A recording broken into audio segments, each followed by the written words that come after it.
पूरा विश्व आयुर्वेद के प्रति सजग हो गया है, तो क्या हम अपने देश में हमें इसी प्रकार के बार-बार पैंडेमिक की आवश्यकता होगी अपनी परंपराओं को जानने के लिए, या हम अच्छे तरीके से यूं ही जान सकेंगे? ये एक प्रश्न है। हम अपना अतीत कैसे खोजें और उसमें जो इतनी ढेर सारी अच्छाइयां भरी हुई थी जिसको पूरा विश्व अब रिकॉग्नाइज करता है, उसे हम कैसे लागू करें, अपने सिस्टम में कैसे वापस लाएं?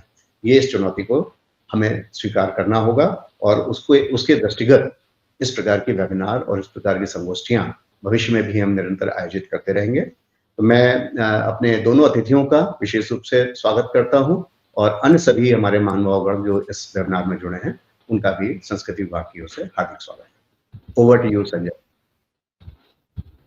बहुत बहुत धन्यवाद सर, आपने बहुत ही प्रेरणादायी उद्बोधन दिया है। श्रद्धेय धर्मपाल जी की आज की इस पुण्यतिथि पर उनके द्वारा जो विचार, जो उनके द्वारा समाज के लिए कार्य किए गए थे, उनका आकलन आज की परिस्थितियों में किस तरह से किया जाए, ये बहुत जरूरी है कि इस तरह की संगोष्ठियों के माध्यम से आम जन तक हम उनके विचारों को पहुंचाएं। और खासतौर पर जो बात आपने नई शिक्षा नीति के प्रावधानों और उनकी योजनाओं को लागू करने के लिए बात कही, वो निश्चित रूप से काफी प्रेरणादायी है। हम हृदय से आभारी हैं सर आपके, और आपने अपनी कार्यशैली के माध्यम से जिस तरह से इस संगोष्ठी की तैयारियों में सहयोग दिया है, मैं व्यक्तिगत रूप से आपका धन्यवाद प्रेषित करता हूं सर। श्रद्धेय धर्मपाल जी के विषय में चूंकि हमारे guest of honour professor doctor Geeta Dharampal ji यहाँ मौजूद हैं, वो डिटेल में यहाँ चर्चा करेंगी। थीम एक्सप्लोरेशन के लिए मैं बहुत ही संक्षेप में बताना चाहूँगा कि धर्मपाल जी एक गांधीवादी विचारक और इतिहासकार थे, जिनके अग्रणी कार्य ने भारतीय शिक्षा, राजनीति और सामाजिक संरचनाओं की औपनिवेशिक कथा को चुनौती दी और उन्हें खारिज कर दिया। धर्मपाल जी ने 1964 में अपना शोध कार्य प्रारंभ किया था और भारतीय समाज की एक विशाल कोश का अनावरण किया। धर्मपाल जी का शोध, जो मुख्य रूप से ब्रिटिश लाइब्रेरी और इंग्लैंड तथा भारत के अन्य अवलेखागार में किया गया था, द ब्यूटीफुल ट्री सहित विभिन्न मौलिक प्रकाशनों के रूप में उन्हें प्रकाशित किया गया। द ब्यूटीफुल ट्री 18वीं और 19वीं शताब्दी की शुरुआत में भारत में शिक्षा प्रणाली का विशेष रूप से वर्णन करती है। धर्मपाल जी के मौलिक योगदानों में से एक यह भी था कि उनके काम ने ब्रिटिश शासन से पूर्व भारतीय समाज की एक अच्छी तरह से प्रलेखित तस्वीर पेश की थी। हमारे अतीत का पुनर्मूल्यांकन करने के इस प्रयास के साथ ही इस सम्मेलन का उद्देश्य धर्मपाल जी के काम और विशेष रूप से भारतीय शिक्षा के इतिहास में उनके स्थायी योगदान पर चर्चा करना है। अब मैं हमारे बीच इमिनेंट और रिनाउंड पर्सनालिटी के रूप में हमारे गेस्ट ऑफ ऑनर जो मौजूद हैं, जिन्होंने अपनी शिक्षा विभिन्न विदेशी विश्वविद्यालयों एवं कॉलेजेस से पूर्ण की थी। लिटरेचर और फिलॉसफी आपने मैनचेस्टर, इंग्लैंड और लिप्जिंग, ईस्ट जर्मनी से शिक्षा प्राप्त की। सोशल एंथ्रोपोलॉजी का अध्यापन आपने कैम्ब्रिज यूनिवर्सिटी इंग्लैंड से किया और इंडियन कल्चरल हिस्ट्री आपने लंदन और सॉर्बोन पेरिस से किया था और यहीं से आपने अपनी पीएचडी भी कंप्लीट की। इस तरह से आपने प्रारंभिक शिक्षा प्राप्त कर अपना सार्वजनिक जीवन हाइडेलबर्ग यूनिवर्सिटी जर्मनी में पूर्ण किया। वहीं से आप प्रोफेसर एंड हेड के रूप में रिटायर भी हुई। It is our great pleasure to know that her publication and research focus on topics ranging from pre-modern transcultural interactions between Europe and India, the maritime cultural history of the Indian Ocean region, medical history, religious ritual transformations, the socio-cultural and political history of the colonial period, in general with a special emphasis on Mahatma Gandhi's movement of political and cultural resurgence. Besides participating actively in international conferences and giving invited keynote talks, she has held visiting fellowships and professorships at various international institutions and platforms, among others at Stanford University, USA, as well as an Indian University, Delhi, Kolkata, and Hyderabad.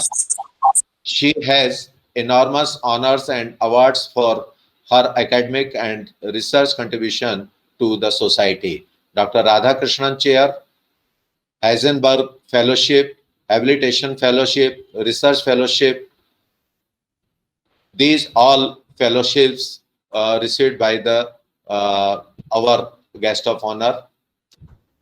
Yes, I am talking about Professor Geeta Dharmpal, Dean, Gandhi Research Foundation, Jalgaon, Maharashtra. Please welcome her to deliver a speech on life and work of Shri Dharmpal. I cordially invite to Dr. Geeta Dharmpal. Many thanks for this really very cordial invitation. I will begin my little speech with a few words in Hindi. I hope I can get across the point in a articulate way. इस webinar संगोष्ठी हेतु उपस्थित सभी सदीजनों को मेरा सादर नमस्कार। धर्मपाल जी के पुण्य स्मरण के अवसर पर इस वेबिनार के माध्यम से हमारा उद्देश्य भारतीय शिक्षा पद्धति की गरिमा का पूर्ण विकास है।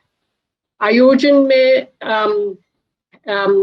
मुख्य अतिथि के रूप में संस्कृति पर्यटन और जनसंपर्क विभाग मध्य प्रदेश शासन के प्रमुख सचिव श्री शिव शेखर शुक्ला के प्रति भी आभार, जिन्होंने मुझे इस विशेष कार्यक्रम में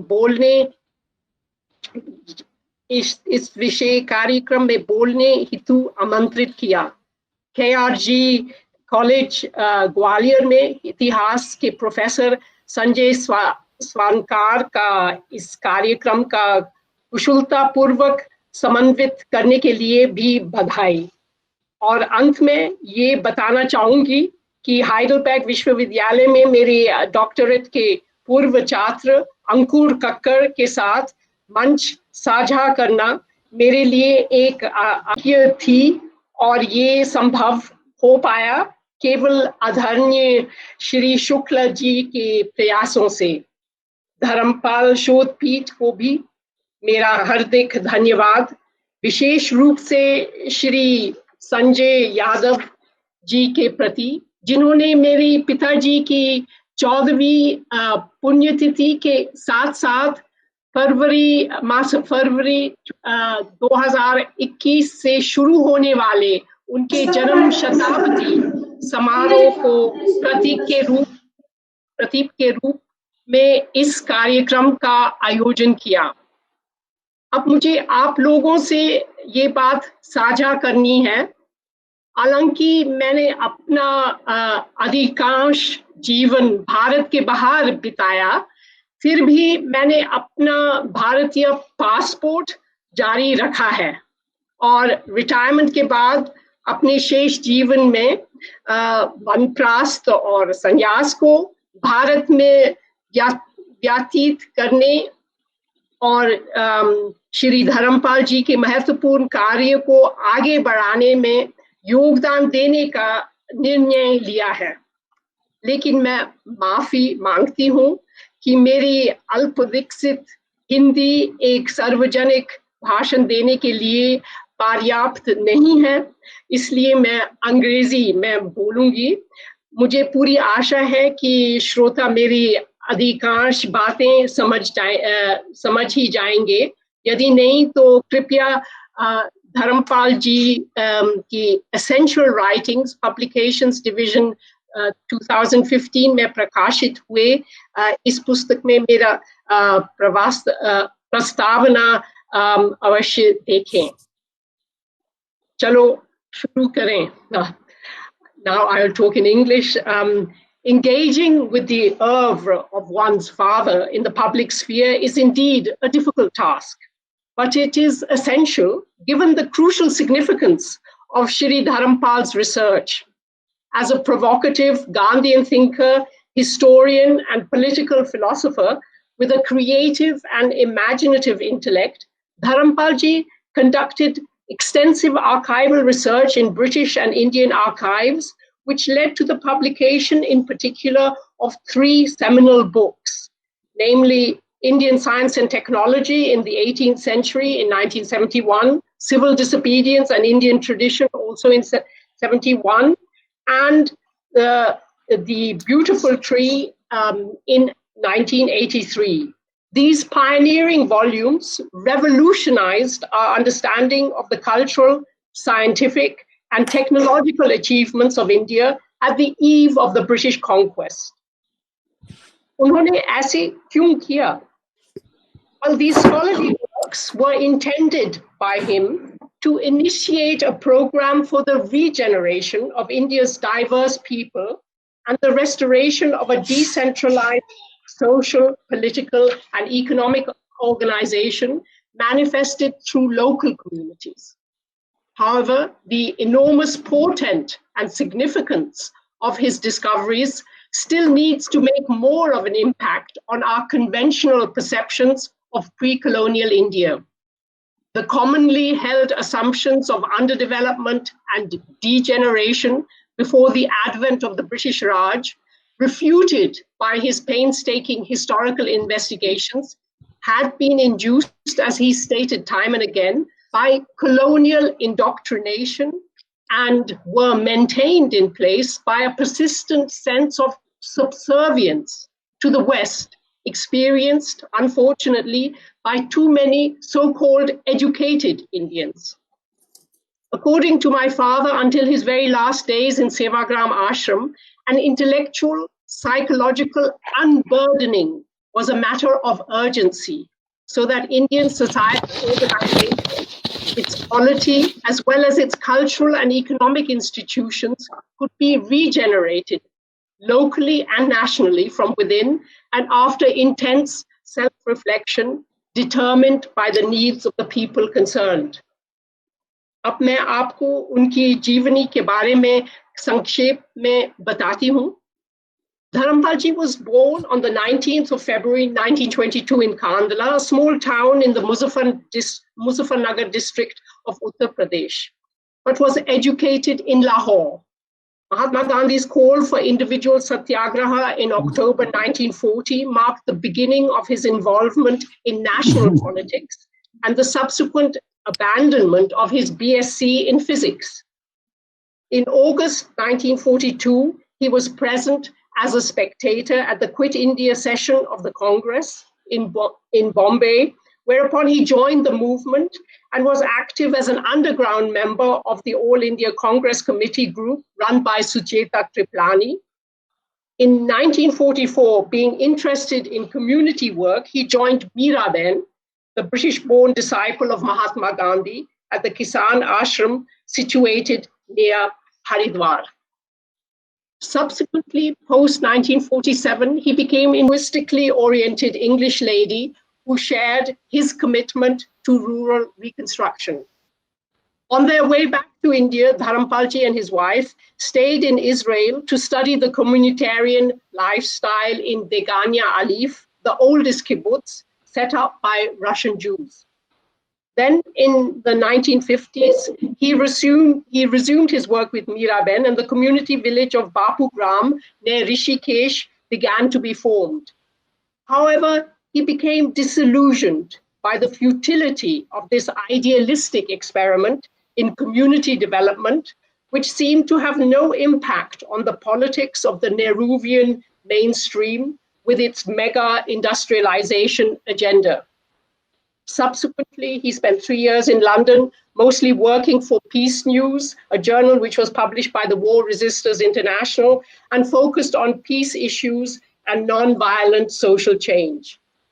He returned to Delhi in late 1957 after a visit to several Buddhist and Hindu holy places in Sri Lanka and South India. From 1958 to 1964, based in Delhi, he was active as General Secretary of the Association of Voluntary Agencies for Rural Development, short AVAD, which was founded in 1958 by Kamla Devi Chattopadhyay. Dharampalji developed a very close relationship of mutual respect and appreciation with Jai Prakash Narayan, who became the president of the AVAD a year later. While at AVAD, he was able to make socio-political impact through public statements. For instance, Dharampalji made crucial contributions to the AVAD newsletter, often taking to task misconceived governmental planning and developmental projects. In 1962, he published a small monograph containing the proceedings of the Indian Constituent Assembly, which highlighted the failure of the Constitution to incorporate indigenous administrative and political structures as represented by the panchayats. In November of the same year, 1962, his political intervention in public affairs was to take a more assertive form, incensed by the debacle of the Indo-Chinese War. Dharampalji wrote an open letter to all members of the Lok Sabha calling for Jawaharlal Nehru's resignation on moral grounds. For this act of protest, Dharampalji, along with two friends, Narendra Datta and Roop Narayan, who were co-signatories of the letter, was arrested and imprisoned in Tihar jail. Some months later, they were released after Lal Bahadur Shastri, the then Home Minister, and JP had intervened after a public debate had been initiated in the national press, underscoring the need for patriotism, Desh Bhakti ki avashyakta, the deconstruction of the personality cult around heads of state, and the importance of the freedom of expression in a democracy.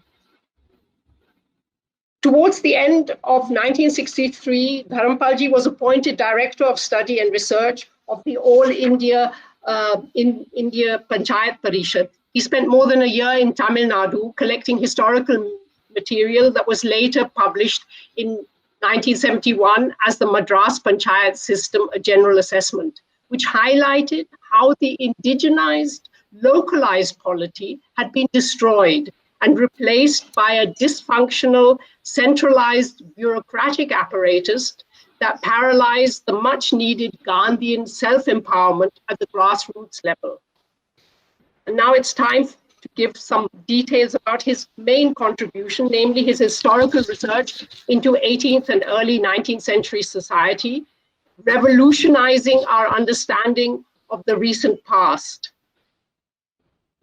Having gained some insights into the former well-functioning Tamil localities and being inspired by Gandhiji's conviction about the basic viability of Indian society and culture, from 1965 until mid-1970s, whilst being based in London for family reasons, Dharampalji decided to remap the last few centuries with the ulterior aim of influencing contemporary policymaking by engaging in unstinting, intensive archival research, yet without having any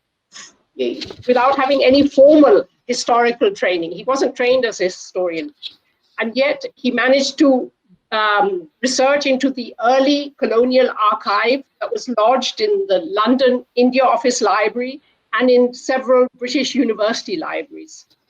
His objective was to contest the conventional image of India as a dysfunctional, degenerate society at the eve of the colonial conquest.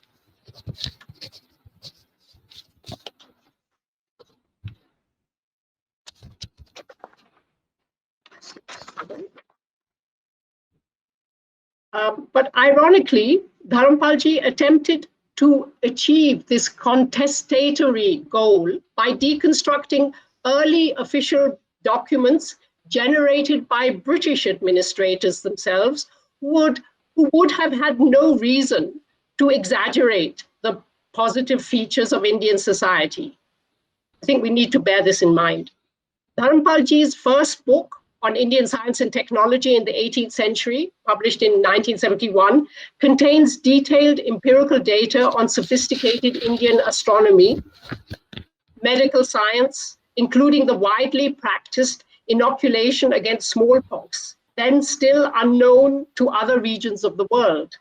And this is quite noteworthy when today India is one of the leading developers of coronavirus vaccine, Covaxin, for instance. But his book also included more detailed descriptions of the technologies of iron and steel production, of ice making, as well as of sophisticated agricultural implements such as the drill plow that was not known in Europe, and of small-scale irrigation techniques, all of which represent astounding achievements from an 18th century global perspective as well. This documentary evidence had considerable influence, spurring younger scientists to begin serious work on the history of indigenous Indian science and technology, which led to the founding of the PPST group, of which Dharampalji became the founding president. His book on science and technology also created quite a stir in academic and political circles, and a new perspective on the development of Indian science and technology, including a paradigm shift in India's modernizing agenda, taking into consideration indigenous expertise rather than imitating practices from the West, could have emerged if substantial institutional backing had been forthcoming, which unfortunately was not the case. Dharampalji's second book on civil disobedience and Indian tradition foregrounds the Indian roots of Gandhian Satyagraha, the Gandhivadi Satyagraha ka Bharatiya Mool, by focusing on British administrative reports of a major protest against the imposition of a house tax in Varanasi and neighboring regions, which took place between 1810 and 1811, the beginning of the 19th century. The documentation exemplifies several aspects. Firstly, how socio-political popular assertions or protests were previously governed by deeply rooted conceptions of justice, as well as by a relationship of mutuality and trust between rulers and ruled. Secondly, as a result of colonial intervention, how hitherto legitimate protest was considered as illegitimate and therefore brutally suppressed. The British, intent on establishing law and order, demanded obedience and submission to their authority and were not concerned with social justice as such. Consequently, the starkly rigid asymmetry between the colonial authority and the colonized became the hallmark of the socio-political arena that was to be contested, as we all know, from 1915 onwards by Gandhiji, who was inspired by the traditional Indian roots of Satyagraha. Dharampalji's third major work, and perhaps the most acclaimed, entitled The Beautiful Tree, Indigenous Indian Education in the 18th Century, published in 1983, is a real eye-opener, Asli Aankhein Kholne Wala, and will be discussed in detail by Shri Ankur Kakkar, today's keynote speaker. So let me keep you in suspense. But these pioneering works, Hindi, Gujarati और तमिल में अनुवाद हो चुका है और कन्नड़ में चल रहा है.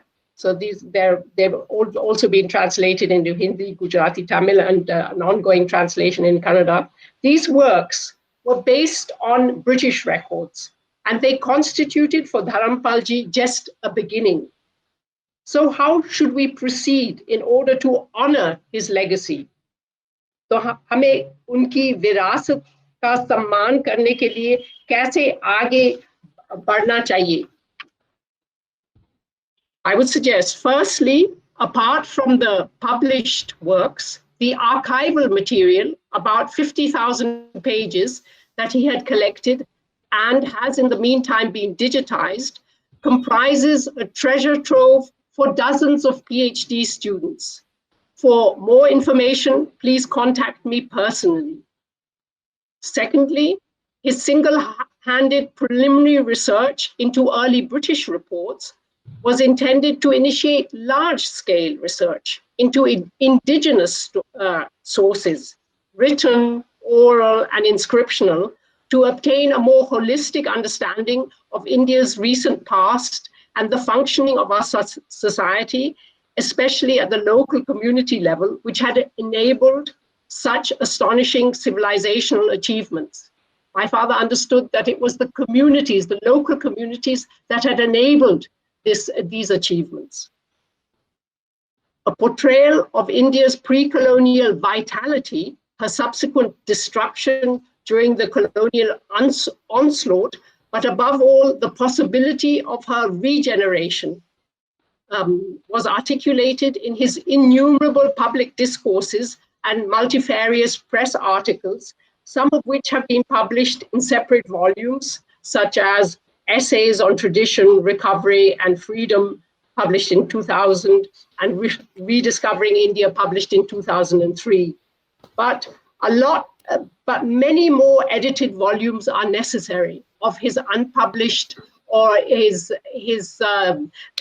articles that were published in papers but are no longer available for the public domain. We need to put forward edited volumes of these essays. I should also mention some of his other significant publications, namely Bharatiya Chit Manas and Kal, a slim volume published in Hindi in 1991 that presents his understanding of the Indian cultural ethos and the manner in which this ethos differs from modern conceptions, but is still vital and can sustain and inspire us in the 21st century. We just need to recognize this cultural ethos and appreciate its significance as being an integral part of our mental and spiritual makeup. This was, I think, a very important foundational understanding that he had. Secondly, a documentary volume on the British origin of cow slaughter in India, published in 2002, which, besides providing historical evidence about the genesis of mass cow slaughter under British auspices, presents documentary material about one of the most significant resistance movements in India against cow slaughter by the British during the years 1880 to 1894. So it lasted for 14 years. That's longer than the Indian Rebellion of 1857, and was perhaps of equal significance, perhaps even more. By highlighting the support given by some prominent Muslims, कुछ प्रभावशाली मुसलमानों द्वारा दिया गया समर्थन, by highlighting the support of Muslims during phases of this mass protest, as well as by emphasizing the crucial fact that it was the British and not the Muslims who were the main consumers of beef.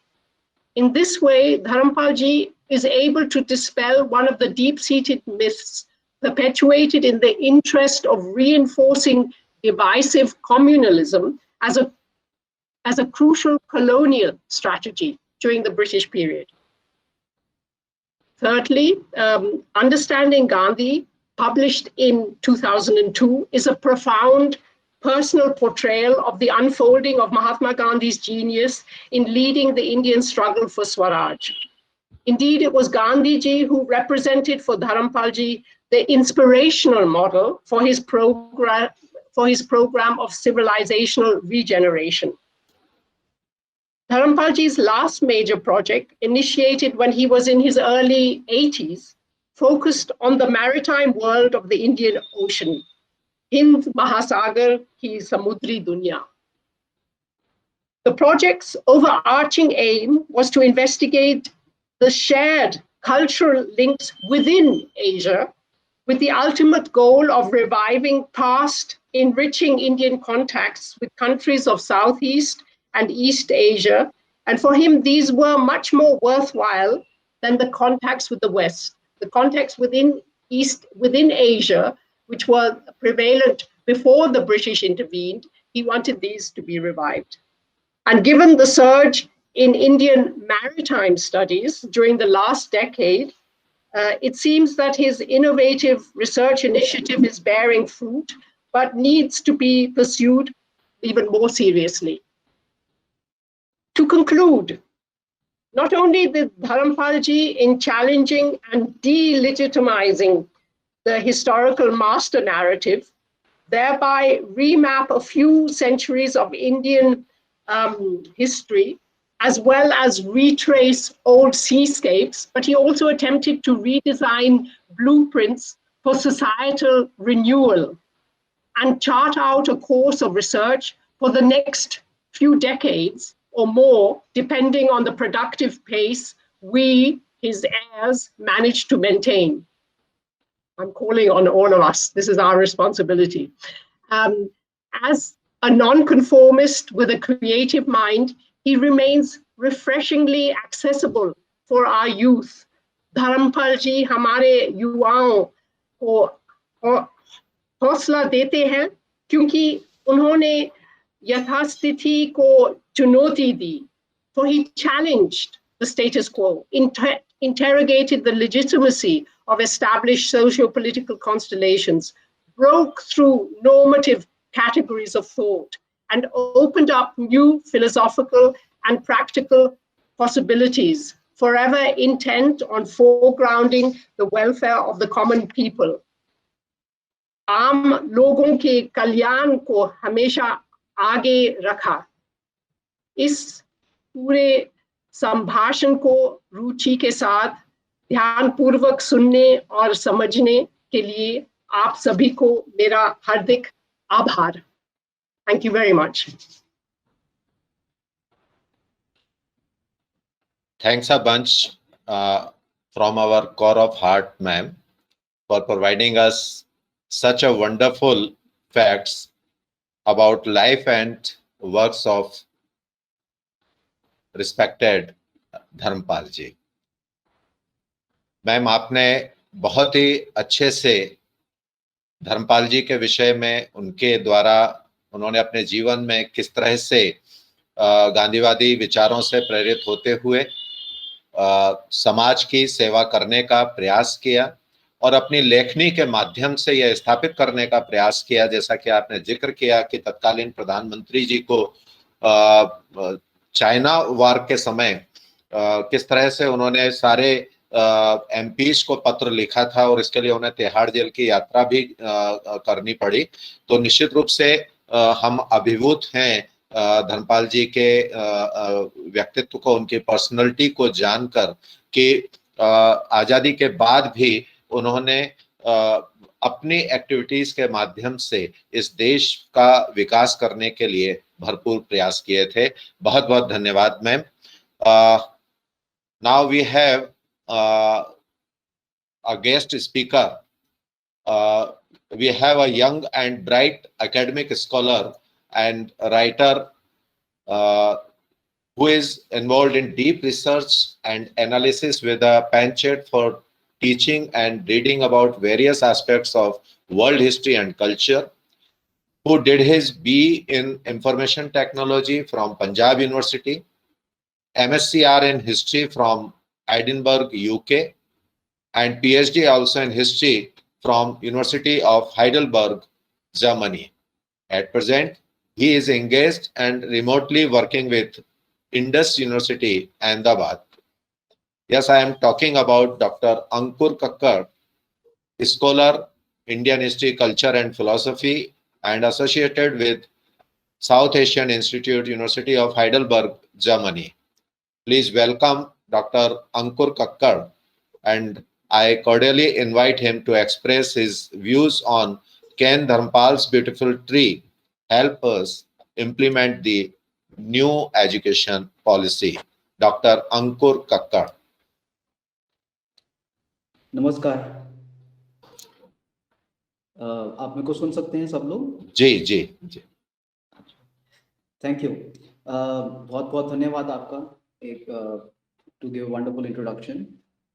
सबसे पहले तो मैं आप सबका अपने दिल से धन्यवाद व्यक्त करना चाहता हूँ, आभार व्यक्त करना चाहता हूँ, खासकर कि धर्मपाल शोधपीठ के लिए जिन्होंने ये कार्यक्रम आयोजित किया।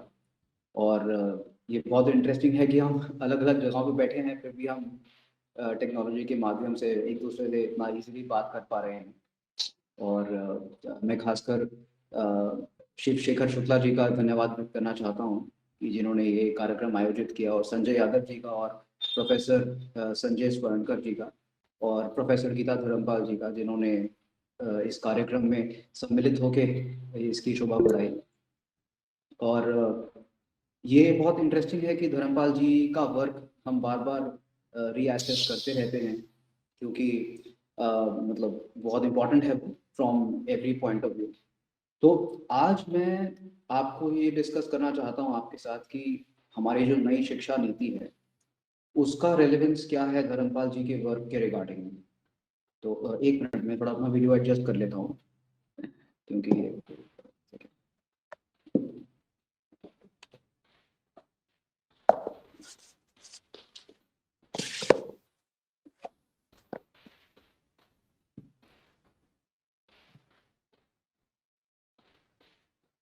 हाँ जी।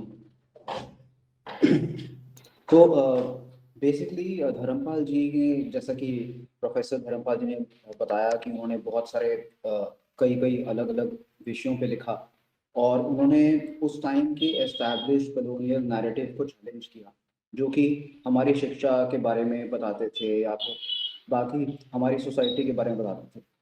तो बेसिकली मैं एक पर्टिकुलर जो उनका वर्क है ब्यूटीफुल ट्री, जो कि फर्स्ट 1983 में पब्लिश हुआ था, उसके बारे में मैं आज चर्चा करूंगा। और कैसे ये जो वर्क है ब्यूटीफुल ट्री, ये कैसे हमारी शिक्षा नीति के लिए कैसे रिलेवेंट है, और हमारी शिक्षा नीति को लागू करने में ये कैसे हमारी मदद कर सकता है, मैं इसके ऊपर आज चर्चा करूंगा।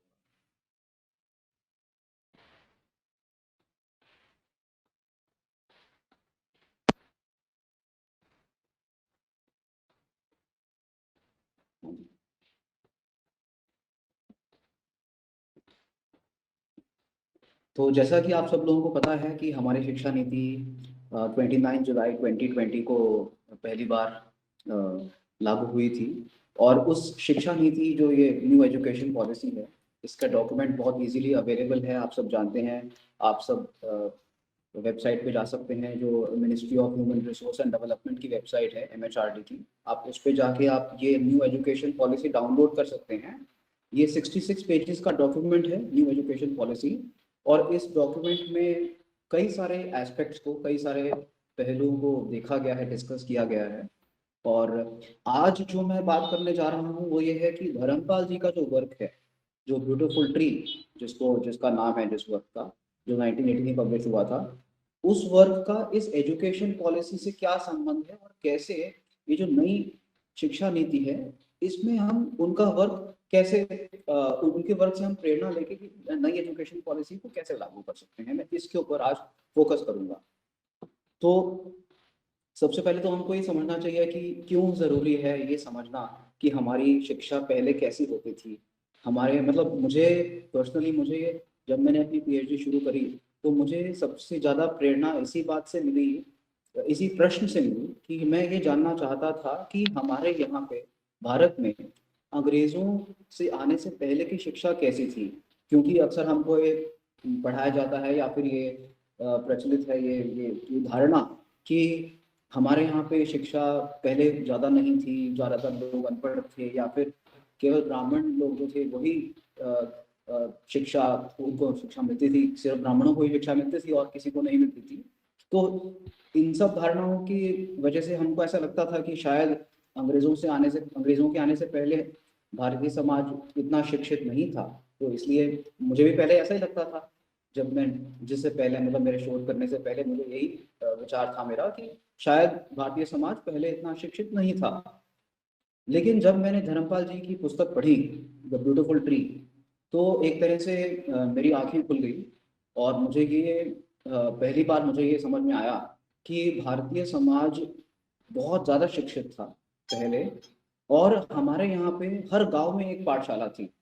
जैसा कि मैं आपको बताऊंगा अभी जो डॉक्यूमेंट्स समझ बाद में निकल के आए, जो धर्मपाल जी ने प्रोड्यूस किए मतलब निकाले थे अपने शोध से, तो मुझे मतलब मैं इसलिए बात ये कह रहा हूँ क्योंकि हमें ये पहले समझना चाहिए कि जो हमारी अवधारणाएं हैं उनको चैलेंज करने के लिए, उनको तोड़ने के लिए ये पहले जानना जरूरी है कि हम पहले क्या थे।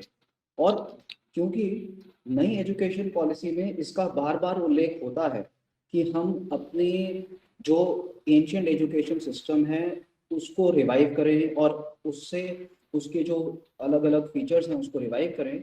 इसलिए ये जानना जरूरी है कि हम पहले क्या थे, क्योंकि अगर हम ये नहीं जानेंगे कि हम पहले क्या थे या फिर हमारी पहले की शिक्षा कैसी थी, तो हम उन फीचर्स को रिवाइव नहीं कर पाएंगे। तो मुझे लगता है कि मैं शुरू करता हूँ इसमें कि पहले तो हाँ, तो पहले तो ये जानना जरूरी है कि हम पहले क्या थे। और धर्मपाल जी ने पहली बार ही इसका इसका इस प्रश्न का उत्तर देने के लिए अपना कार्य शुरू किया 1964 में। उन्होंने अपना पहले रिसर्च शुरू करी, फिर 1983 में पब्लिश किया, बाकी सारी किताबें उन्होंने 1980s में 1970s में पब्लिश करी। तो हमको ऐसा लगता है कि लगता था कि ब्रिटिश सब कुछ लेके आए, रेलवेज लेके आए, रोड्स लेके आए, तो एजुकेशन भी ब्रिटिश ही लेके आए होंगे, हमको ऐसा ही लगता था। लेकिन धर्मपाल जी की पुस्तक पढ़ने के बाद हमको ये समझ में आया कि हमारे यहाँ पे कितनी व्यापक एक शिक्षा प्रणाली थी अंग्रेजों के आने से पहले, और कैसे वो अफेक्ट हुई कॉलोनियल रूल से, कैसे वो नष्ट हुई, क्या हुआ उसके बारे में फिर वो पूरी उसकी कहानी बताते हैं। तो बेसिकली आज के इस छोटे से टॉक में मैं 4 चीज़ें डिस्कस करना चाहता हूँ।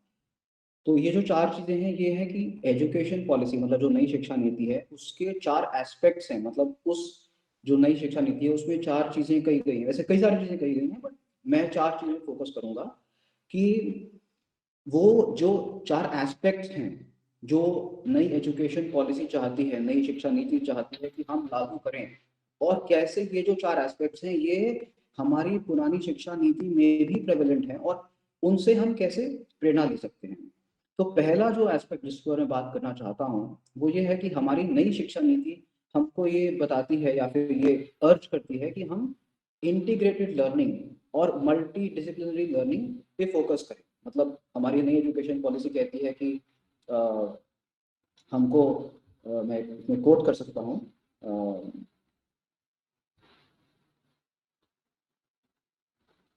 हमारी नई एजुकेशन पॉलिसी कहती है कि there should be no hard separation between art and humanities, arts and sciences, curricular and extra curricular, vocational and academic training, and also it should integrate different areas of learning। तो ये कहना चाहते हैं कि हम अलग अलग जो एरियाज हैं लर्निंग के उसको इंटीग्रेट करें, ये हमारी नई शिक्षा नीति कहती है। अब हम ये समझने की कोशिश करेंगे कि हमारी जो पहले की शिक्षा थी उसमें किस तरह से यही इंटीग्रेशन ऑलरेडी था और कैसे हम उस शिक्षा से हम या जो पहले की शिक्षा प्रणाली थी उससे हम कैसे इस नई शिक्षा नीति को लागू करने के लिए हम कैसे हम क्या प्रेरणा ले सकते हैं। तो आप सब लोगों को पहली बात तो आप सब लोगों को जान के आश्चर्य होगा कि पहले हमारे यहाँ पे जैसी शिक्षा थी वहाँ पे हर गांव में एक पाठशाला होती थी और उस पाठशाला को या उस स्कूल को चलाने के लिए सिर्फ एक टीचर होता था, ओनली वन टीचर। इनफैक्ट एक फेमस किताब है जोसेफ डी बूना की, उसका नाम है वन टीचर वन स्कूल, जिसमें कि वो पुरानी एडम रिपोर्ट्स के बारे में उल्लेख कर रहे हैं। एक पुराने विलियम एडम थे, विलियम एडम एक ब्रिटिश ऑफिशियल थे या फिर एक ब्रिटिश ऑफिशियल द्वारा उनको उनको उनको ये कार्य दिया गया था कि बंगाल में उस समय के 19th सेंचुरी मतलब 1835-38 के बीच में बंगाल और बिहार में एक सर्वेक्षण किया जाए और ये पता लगाया जाए कि वहाँ पे कितने स्कूल हैं। अंग्रेजों से आने के पहले की बात है, जब उन्होंने अपनी शिक्षा नहीं लागू करी थी। तो विलियम एडम ने रिपोर्ट्स निकाली थी। विलियम एडम ने 3 रिपोर्ट्स पब्लिश करी, उनका नाम है एडम रिपोर्ट्स। वो मैं आप सभी को आग्रह करूंगा कि आप सभी उसको पढ़िए, एडम रिपोर्ट्स। तो एडम रिपोर्ट्स में उन्होंने बताया कि बंगाल और बिहार में उस समय 1 लाख स्कूल थे, 100,000 या 1 लाख स्कूल्स उस समय के। इसका मतलब लगभग जितने गांव थे उतने ही स्कूल थे, तो हर गांव में एक स्कूल था। और फिर वो बताते हैं एडम अपनी रिपोर्ट्स में कि उन स्कूलों में शिक्षा कैसी होती थी, कैसे वो पढ़ाते थे, और पूरा उसकी वर्णन करते हैं। तो मैं कमिंग बैक टू ये जो मेरा पॉइंट था, पहला पॉइंट जो इंटीग्रेटेड लर्निंग की बात कर रहा था, कि कैसे हमारी शिक्षा नीति हमको ये कहती है कि अलग अलग एरियाज ऑफ लर्निंग को इंटीग्रेट करना है, और कोई हार्ड सेपरेशन नहीं होना चाहिए वोकेशनल या एकेडमिक ट्रेनिंग में या फिर करिकुलर और एक्स्ट्रा करिकुलर में। तो हमारी पहले की शिक्षा में कैसे ये था, तो मैं जैसे कि आपको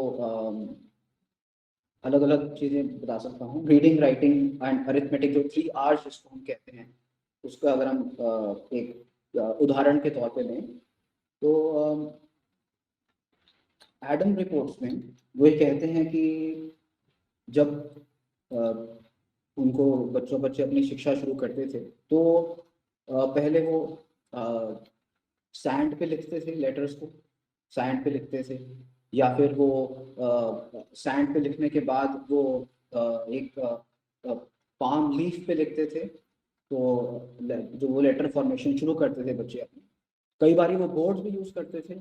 और बोर्ड्स, जब वो राइटिंग बोर्ड्स यूज़ करते थे तो पहले वो शिक्षा के शुरू में वो पहले सरस्वती जी की एक ड्राइंग बनाते थे बोर्ड पे, जो छोटे बच्चे हैं, फिर वो उसकी पूजा करते थे, फिर वो उसका मतलब वो अपना शिक्षा शुरू करते थे उसके बाद।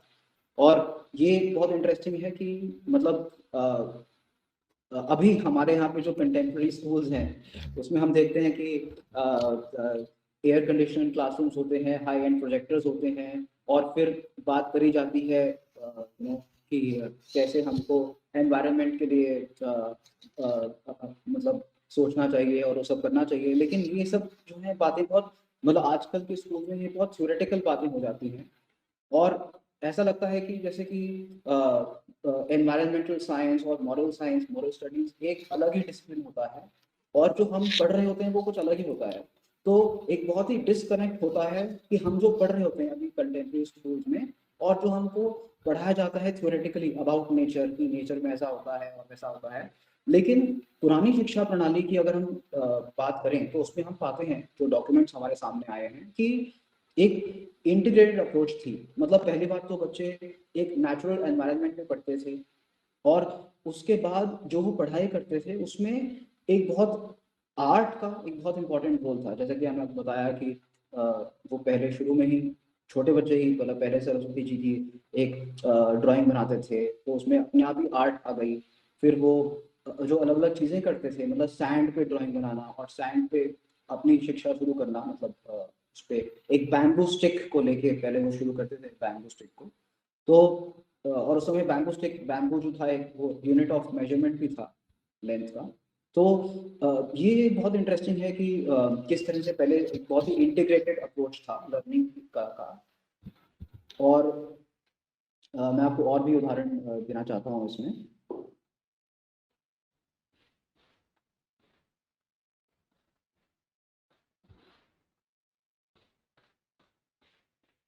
और मतलब अब जैसे फॉर एग्जांपल हम अरिथमेटिक की बात करें, अगर मैथमेटिक्स की, कि किस तरह से मैथमेटिक्स लेसन्स दिए जाते थे, इसमें एक अकाउंट है।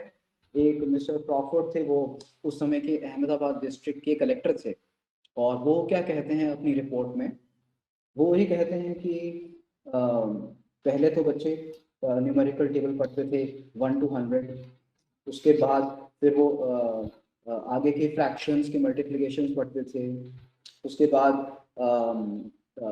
वो दे वर टॉट अल्फाबेट। और मतलब ये जो क्रॉफर्ड है, ये रिपोर्ट लिख रहे हैं, जो अकाउंट बता रहे हैं, वो ये कह रहे हैं कि मतलब कैसे 10 साल के बच्चे इतनी कॉम्प्लेक्स कैलकुलेशंस कर पा रहे थे उस टाइम पे। तो ये उनको ये देख के बहुत आश्चर्य होता है।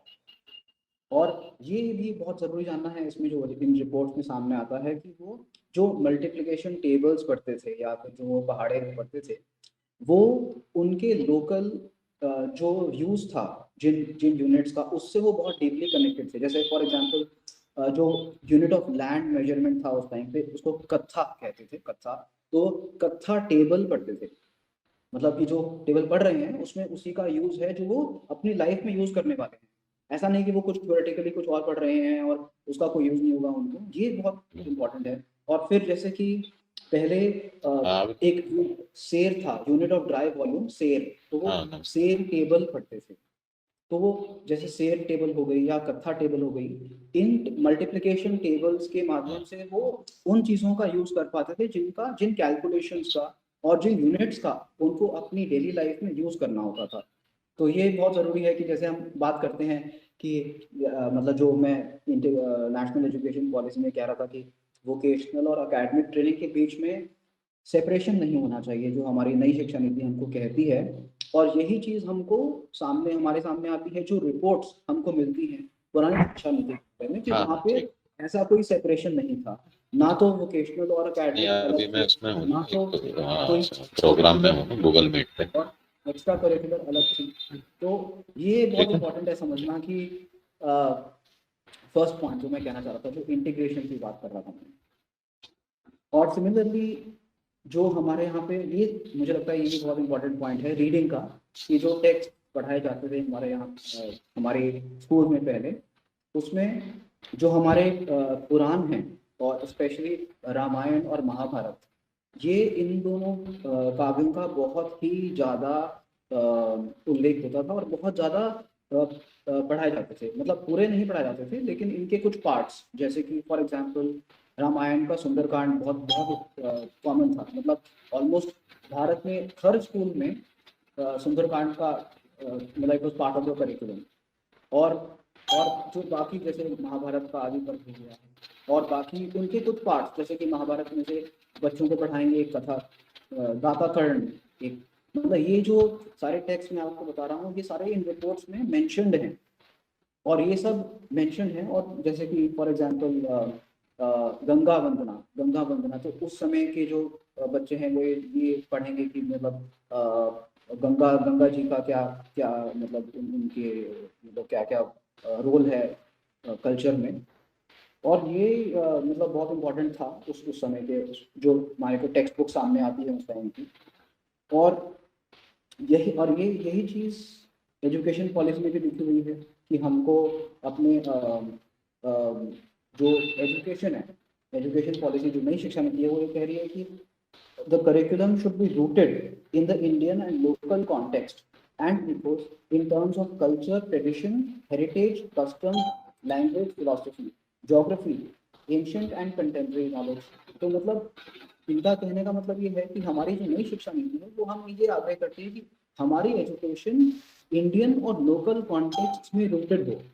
और यही हमको सामने आता है जो हम पुरानी शिक्षा के बारे में पढ़ते हैं कि जो टेक्स्ट बुक्स, जैसे कि और भी जो टेक्स्ट बुक्स हैं, जैसे कि पंचतंत्र हुआ या फिर हितोपदेश हुआ या जाटक टेल्स हुई, ये सारी टेक्स्ट बुक्स जो हैं लोकल कॉन्टेक्स्ट में और इंडियन कल्चर से रिलेटेड हैं। तो इसलिए ऐसा नहीं होता कि हम पढ़ रहे हैं कुछ और मतलब हमारा जो टेक्स्ट बुक है वो कुछ और ही कह रही है तो हम उससे रिलेट नहीं कर पा रहे, ऐसा नहीं है। जो हमारी नई शिक्षा नीति हमको ये कहती है कि हम जो पढ़ रहे हैं उससे हम रिलेट कर पाए, हमारे लोकल एनवायरनमेंट में लोकल कॉन्टेक्स्ट के से रिलेटेड हो। तो ये हमको सामने आता है। सेकेंड पॉइंट जो मैं आज बात करना चाहता हूँ वो ये है कि democratic and easy access to knowledge. मतलब कि हमारे यहाँ पे ऐसा माना जाता था पहले कि सिर्फ ब्राह्मणों को ही शिक्षा मिलती थी और बाकी जो समाज में वर्ग हैं उनको शिक्षा नहीं मिलती थी। लेकिन जो रिकॉर्ड हमारे सामने आए हैं, जो हिस्टोरिकल डॉक्यूमेंट्स हमारे को मिले हैं, उससे एकदम विपरीत पिक्चर हमको सामने आती है। हमको ये दिखता है कि सभी लोगों को, समाज में सभी वर्गों को बहुत इजीली शिक्षा अवेलेबल थी। और ये एक बहुत बड़ा मिथ ये चलाया जाता है, स्पेशली ये मतलब अंग्रेजों के टाइम से चला जा रहा है कि पहले अंग्रेजों ने चालू किया, फिर उसके बाद ब्रिटिश मिशनरीज ने और क्रिश्चियन मिशनरीज ने इसको और ज़्यादा बढ़ाया। क्रिश्चियन मिशनरीज ने बोला कि नहीं सिर्फ ब्राह्मणों को मिलती है शिक्षा, ये कास्ट सिस्टम है, उसमें सब लोग ऑप्रेस हो जाते हैं, इसलिए बाकी जो समाज में नीचे के वर्ग हैं उनको शिक्षा ही नहीं मिलती। लेकिन ये सब झूठ है, क्योंकि हमको जो डॉक्यूमेंट सामने आते हैं, जो हिस्टोरिकल रिकॉर्ड सामने आते हैं, जो धर्मपाल जी की पुस्तक से मिले और जो बाकी जो शोध हमने किया उससे मिले, उससे हमको ये पता लगता है कि पहले जो स्टूडेंट्स थे मतलब पुरानी शिक्षा पाठशालाओं में, उनमें अधिकतर स्टूडेंट्स ब्राह्मण नहीं थे और इनफैक्ट टीचर भी ब्राह्मण नहीं थे। ये बड़ी एक विचित्र आपको लगेगी बात कि चाहे आप एडम रिपोर्ट्स पढ़ें या फिर चाहे आप मद्रास के प्रेसिडेंसी की रिपोर्ट्स पढ़ें या फिर आप चाहे कोई भी और भारत की कोई भी प्रांत की आप रिपोर्ट्स पढ़ें, किसी भी प्रांत में ये आपको मिलेगा कि अक्सर अधिकतर जो टीचर्स होते थे, जो गुरुकुल में या जो पाठशाला में पढ़ाते थे, वो ब्राह्मण नहीं थे। तो ये हमको एक बहुत बड़ा मिथ हमको ये बताया जाता है कि सिर्फ ब्राह्मणों को ही शिक्षा मिलती थी, ये बिल्कुल झूठ है। और ये हमको इसका हमको बहुत अच्छे से ये चीज़ समझनी चाहिए, क्योंकि जैसा कि मैंने कहा कि हमारे को बहुत सारे मिथ्स हमको अपनी शिक्षा के बारे में लगते हैं, लेकिन सच कुछ और ही होता है। तो मतलब मैं आपको फिगर दे सकता हूँ, इसमें बहुत सारे स्टैटिस्टिक्स हैं, मतलब आपके हाथ में शेयर कर सकता हूँ वो सारे स्टैटिस्टिक्स, शायद अभी इतना समय नहीं है कि उसका मैं डिटेल में बात करूँ। पर मोटी बात, मतलब जनरल इम्प्रेशन जो मैं आपको देना चाहता हूँ कि वो ये था कि जो बच्चे थे वो एक गांव में जाते थे, एक स्कूल में जाते थे, एक टीचर के अंदर एक पढ़ते थे, और वो टीचर जनरली ब्राह्मण नहीं होता था, और अलग अलग जातियों से होते थे बच्चे, मतलब हर जाति से होते थे, मतलब चाहे वो कोई भी जाति हो, कोई भी नीचे जाति हो, कोई भी हो, वो हर जाति से लोग बच्चे जो हैं वो पढ़ते थे। तो ये दूसरा पॉइंट भी हो गया, क्योंकि नेशनल एजुकेशन पॉलिसी में ये भी पॉइंट मेंशन किया हुआ है कि हमको, मतलब एजुकेशन पॉलिसी ये कहती है कि we must provide to all students irrespective of their place of residence a quality education system with particular focus on marginalized, disadvantaged and underrepresented groups। ये शिक्षा नीति में लिखा हुआ है। तो ये हमको मिलता है कि ये तो पहले से ही था हमारे शिक्षा में। तो ये दूसरा पॉइंट हो गया जो मैं आज कहना चाहता था। तीसरा पॉइंट जिसमें बात करना चाहता था वो ये है लोक विद्या के बारे में। इसके बारे में भी उल्लेख हुआ है नई शिक्षा नीति में। तो हमारी जो एजुकेशन पॉलिसी है वो ये कहती है कि मतलब एम्फसाइज करती है कि हम कैसे लोक विद्या को इनकॉर्पोरेट करें अपने करिकुलम में। तो ये हमारी नई शिक्षा नीति कहती है कि higher education institutions will also be allowed to conduct short term certificate courses in various skills including soft skills. Lok Vidya ये भी मेंशन्ड है वर्ड उसमें, that is important vocational knowledge developed in India will be made accessible to students through integration into vocational education courses। ये नई शिक्षा नीति की, नई एजुकेशन पॉलिसी की स्टेटमेंट है। अब हम ये पाते हैं, जो हम पुराने तथ्यों को देखते हैं, पुराने रिकॉर्ड्स को देखते हैं, पुराने दस्तावेज को देखते हैं, उससे हमको ये सामने आता है कि ये पहले से ही इंटीग्रेटेड था। मतलब जैसे कोई लोहार था तो वो लोहार कैसे अपने बच्चों को या फिर अपनी कम्युनिटी में, अपनी जाति में वो कैसे शिक्षा देता था, मतलब एक तरह से अप्रेंटिसशिप होती थी, जिसको हम आजकल अप्रेंटिस कहते हैं। तो वैसे पहले पुरानी शिक्षा नीति, पुरानी शिक्षा प्रणाली में वो अप्रेंटिसशिप करते थे बच्चे। तो वो किसी लोहार के अंडर ट्रेनिंग लेंगे, और जो उस समय की जो परंपरा विद्या है, मतलब जो लोक विद्या है, वो सीखेगा। तो ये एक, मतलब धर्मपाल जी की पुस्तक में उसका बहुत अच्छा उल्लेख, उन्होंने बहुत अच्छे से उसको डिस्क्राइब किया हुआ है, और मैं आपको वो भी रेफरेंस दे सकता हूँ, वो भी आपको मैं शेयर कर सकता हूँ।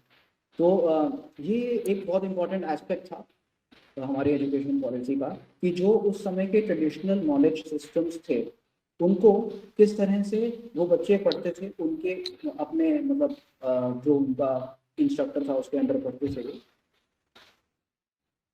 और फोर्थ पॉइंट जो मैं कहना चाहता हूँ, जो इससे रिलेटेड है, जो कि नई एजुकेशन पॉलिसी में मेंशन है, वो है कि इंडियन नॉलेज सिस्टम्स को हम किस तरह से हमको इनकॉर्पोरेट करना है अपनी एजुकेशन में। तो इसके बारे में नई शिक्षा नीति ये कहती है कि ये Indian knowledge system will be incorporated in an accurate and scientific manner throughout the school curriculum wherever relevant. In particular, Indian knowledge systems, including tribal knowledge and indigenous and traditional ways of learning, will be covered and included in mathematics, astronomy, philosophy, yoga, architecture, medicine, agriculture, engineering, linguistics, literature, sports, games, as well as in governance, polity, conservation. और बाकी फिर जो discipline हैं, forest management, crop cultivation, natural farming, तो basically उनका ये कहना है नई एजुकेशन पॉलिसी का ये इसमें एक आग्रह है कि इंडियन नॉलेज सिस्टम्स को हम इंटीग्रेट करें अपने एजुकेशन करिकुलम में, अपनी एजुकेशन पॉलिसी में। और अब यही हमको सामने आता है जो हम पुरानी शिक्षा प्रणाली को देखते हैं कि ये जो इंडियन नॉलेज सिस्टम जो हम कह रहे हैं, जो बहुत ही वाइड, एक बहुत ही ब्रॉड अम्ब्रेला टर्म है कि जिसमें बहुत सारे डिसिप्लिन आ जाते हैं। जैसे मेडिसिन है तो उसमें अलग शास्त्र हैं, हमारे चारक संहिता है, अलग शास्त्र हैं। मैथमेटिक्स है, गणित है, उसके अलग शास्त्र हैं। जैसे भास्कराचार्य का एक शास्त्र है, भारत भास्कराचार्य, आपने सुना होगा आप सब लोगों ने उनका नाम। भास्कराचार्य एक बहुत फेमस एंशिएंट इंडियन मैथमेटिशियन थे और उन्होंने बहुत सारे ग्रंथ लिखे। लीलावती उनका एक फेमस ग्रंथ है, बीज गणित है फेमस ग्रंथ। तो ये जो सारे टेक्स्ट बुक्स हैं, जैसे कि भास्कराचार्य की बीज गणित हो गया, लीलावती हो गई, इसमें ये जो टेक्स्ट हैं ऑलरेडी हमारे सिलेबस में थे पहले और इनको हटा दिया गया अंग्रेजों के बाद। तो ये इन टेक्स्ट बुक्स को हमको पढ़ना चाहिए। मतलब ये काफ़ी टेक्स्ट बुक संस्कृत में है और इनका अनुवाद भी हो चुका है कई टेक्स्ट बुक्स का। इनफैक्ट भास्कराचार्य की जो लीलावती टेक्स्ट बुक है उसका तो बहुत फेमस ट्रांसलेशन, कई सारे ट्रांसलेशन हुए हैं। और हम जब इन टेक्स्ट बुक्स को पढ़ते हैं तो हमको ये बड़ा एक इंटरेस्टिंग चीज़ सामने आती है कि कैसे इन टेक्स्ट बुक्स में जो आर्ट और पोएट्री मैथमेटिक्स के साथ कैसे जुड़ी हुई थी। ये बहुत इंटरेस्टिंग, मुझे जो पर्सनली मुझे बात लगी, बहुत इंटरेस्टिंग लगी कि जैसे भास्कराचार्य जी समझा रहे हैं कि उनको फॉर एग्जांपल एक राइट एंगल ट्रायंगल में समझाना है कि हाइपोटेन्यूज जो है वो बेस से बड़ा होता है। तो वो एग्जांपल देते हैं कि एक पीकॉक एक पिलर पे खड़ा हुआ है और एक नीचे सांप है, सांप को जाना है और पीकॉक को जाना है, तो कौन पहले जाएगा, कौन पहले पहुंचेगा। अब इस एग्जाम्पल के माध्यम से, मतलब सिंबल से कैसे वो मैथमेटिक्स को समझा रहे हैं। और ये मैथमेटिक्स बहुत ब्यूटीफुल हो जाती है, फिर आपकी लर्निंग बहुत ब्यूटीफुल हो जाती है अगर आप सिंबल्स के थ्रू और पोएट्री के थ्रू इन मैथमेटिक प्रिंसिपल्स को अगर आप समझेंगे और सीखेंगे। तो मुझे लगता है कि हमारे जो पुराने मैथमेटिशियंस थे वो केवल मैथमेटिशियंस नहीं थे, वो पोएट्स भी थे और आर्टिस्ट भी थे। और वो इतने सुंदर तरीके से उसको इमेजिन करते थे किसी भी प्रॉब्लम को कि उस मैथमेटिकल प्रॉब्लम में आर्ट भी होती थी और इमेजिनेशन भी होती थी और क्रिएटिविटी भी होती थी। इसलिए ये पढ़ना बहुत जरूरी है। और सबसे इम्पोर्टेंट कि वो लोकल कॉन्टेक्स्ट से जुड़ी होती थी, लोकल कॉन्टेक्स्ट, इसलिए बच्चे उससे रिलेट कर पाते थे। तो ये मुझे लगता है कि बहुत इंपॉर्टेंट पॉइंट है कि इंडियन नॉलेज सिस्टम्स को क्यों हमको रिवाइव करना चाहिए। और जो टेक्स्ट बुक्स हैं, मतलब ये तो मैं सिर्फ एक एग्जांपल दिया मैंने, ऐसे तो कई सारे मतलब बहुत ही अनंत सागर है वो शास्त्रों का। तो मतलब मैथमेटिक्स है, एस्ट्रोनॉमी, मतलब एस्ट्रोनॉमी में तो बहुत सारे हैं, सूर्य सिद्धांत है, ऐसे बहुत सारे टेक्स्ट हैं। तो हर एक डिसिप्लिन में, चाहे वो मेडिसिन हो, लैंग्वेज हो, एस्ट्रोनॉमी हो, मैथमेटिक्स हो, योगा हो, कोई भी डिसिप्लिन हो, उस सब डिसिप्लिन में बहुत सारे एक मतलब अनंत सागर है हमारे शास्त्रों का और इवन बेसिक टेक्स्ट का। और वो इंडियन नॉलेज सिस्टम्स को इंटीग्रेट करना है इन द करिकुलम। तो ये एजुकेशन पॉलिसी में जो कह रहे हैं, तो ये मुझे मतलब ये सब बातें मैं आज करना चाहता था। मैंने बहुत ही बड़ा डिटेल पेपर लिखा है, लेकिन ये अब इसमें बहुत सारे रेफरेंसेस हैं और इंग्लिश में, और मतलब टॉक के मतलब जब मैं टॉक दे रहा हूँ तो मैं एक बहुत ही मतलब ब्रीफ में आपको सब बातें बता रहा हूँ। और बट आपको अगर मेरा पेपर पढ़ना है तो मैं आपको भी वो शेयर कर सकता हूँ। उसमें सब मेरे रेफरेंसेस दिए हुए हैं और डिटेल में क्या क्या फिगर्स हैं, क्या क्या नंबर हैं, वो सब मैंने इसमें लिखा हुआ है। बाकी धर्मपाल जी की पुस्तक से हमको ये समझ में आता है कि जो रिपोर्ट्स उन्होंने कलेक्ट करी उस टाइम के ब्रिटिश कलेक्टर्स के थ्रू या ब्रिटिश ऑफिशियल्स के थ्रू, जो उन्होंने उस टाइम पे हमारी शिक्षा प्रणाली को डिस्क्राइब किया कि हमारी शिक्षा प्रणाली कैसी थी, उसमें कैसे पढ़ाते थे, क्या क्या टेक्स्ट बुक्स उसमें यूज़ करते थे, क्या उसकी शिक्षा पद्धति क्या थी, इसके बारे में हमको पहली बार पता लगता है। इसलिए मुझे लगता है कि धर्मपाल जी की बुक एक पायनियरिंग वर्क है, क्योंकि पहली बार ही किसी ने हमको ये बताया कि, या एटलीस्ट मतलब एक तरह से हमारी आंखें खोली कि हाँ, हमारी शिक्षा भी थी, और हमारी शिक्षा क्या थी ये अब हमको इसको खोजना है।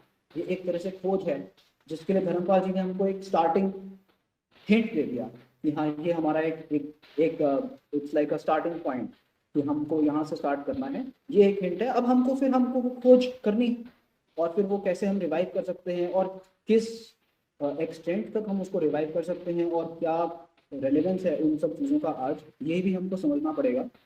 और मुझे लगता है कि ये बहुत इंटरेस्टिंग एक प्रोजेक्ट है अपने आप में, कि जिसको मैं कहना चाहता हूँ रिवाइवल ऑफ इंडियन एजुकेशन, या रीडिस्कवरी ऑफ इंडियन एजुकेशन, कि हम इंडियन एजुकेशन कैसे हमारी ट्रेडिशन के अकॉर्डिंग हम इसको पढ़ा पाएँ। तो ये मुझे लगता है कि बहुत इम्पोर्टेंट प्रोजेक्ट है। और अब मैंने लास्ट में क्या लिखा था,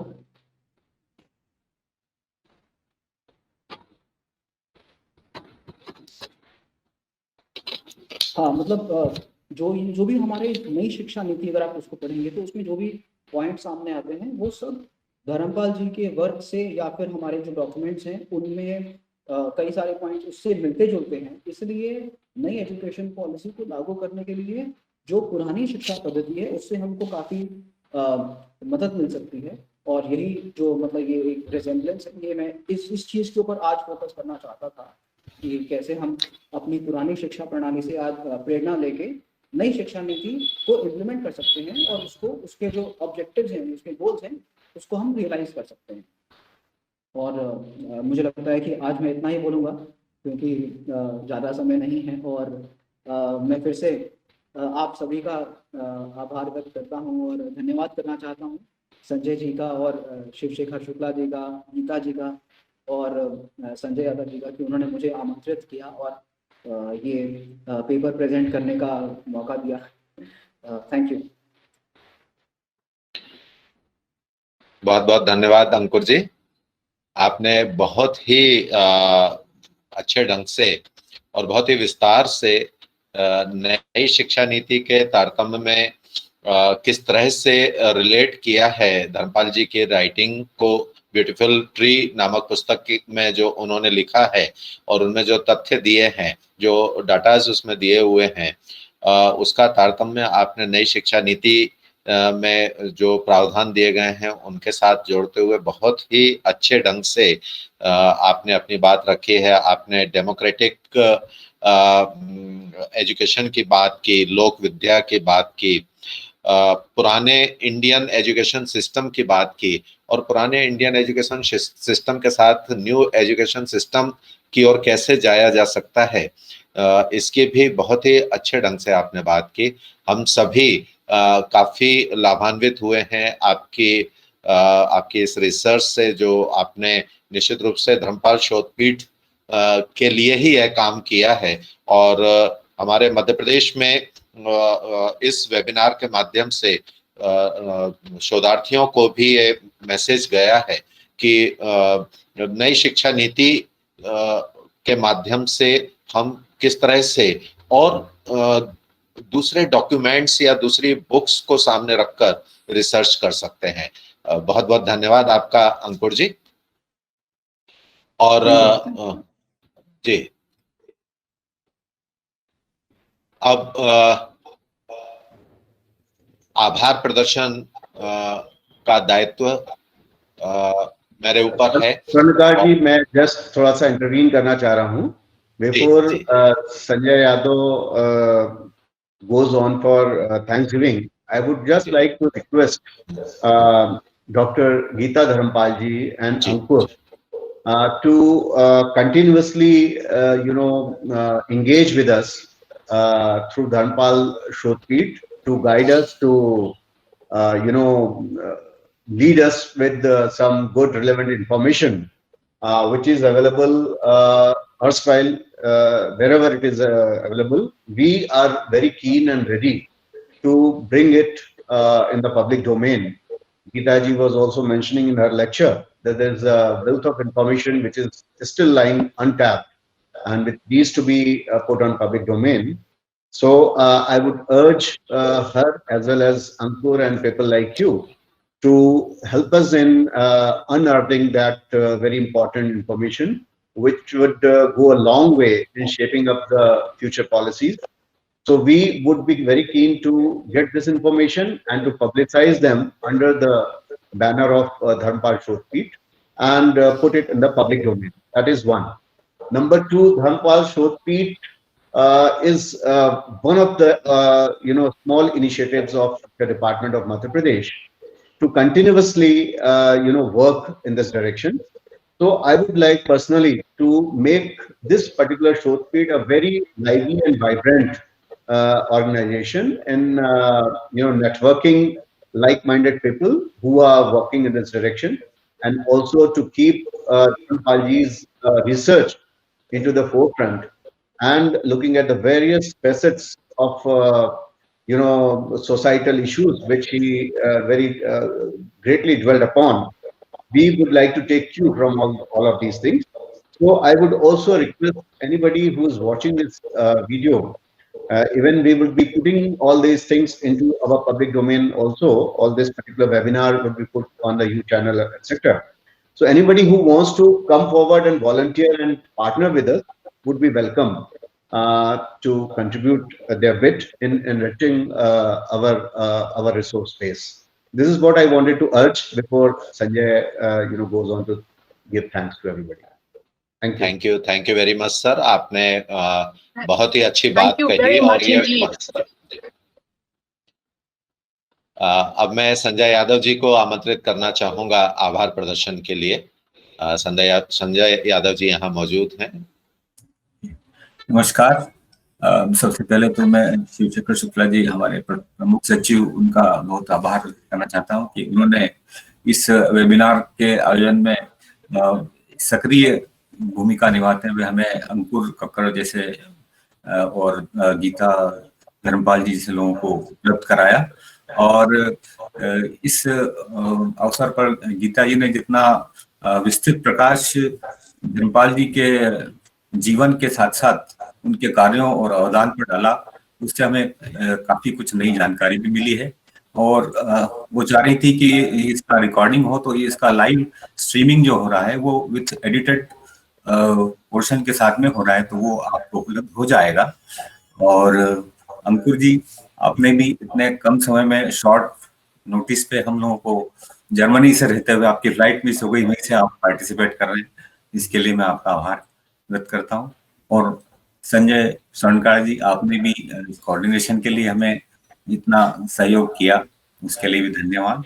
सभी सुनने वाले और भाग लेने वाले जितने भी प्रतिभागी इसमें आए हैं, ये हमारा पहला वेबिनार था. इसमें कुछ हो सकता है कि हमारी तकनीकी त्रुटियां हों, ये पहला प्रयास है, इसलिए उससे थोड़ा सब लोग पर ज्यादा ध्यान नहीं देंगे. अगले वेबिनार में मैं कुछ जो भी रह गई हैं त्रुटियां, उसे सुधारने की प्रयास करूंगा. बहुत बहुत धन्यवाद. नमस्कार.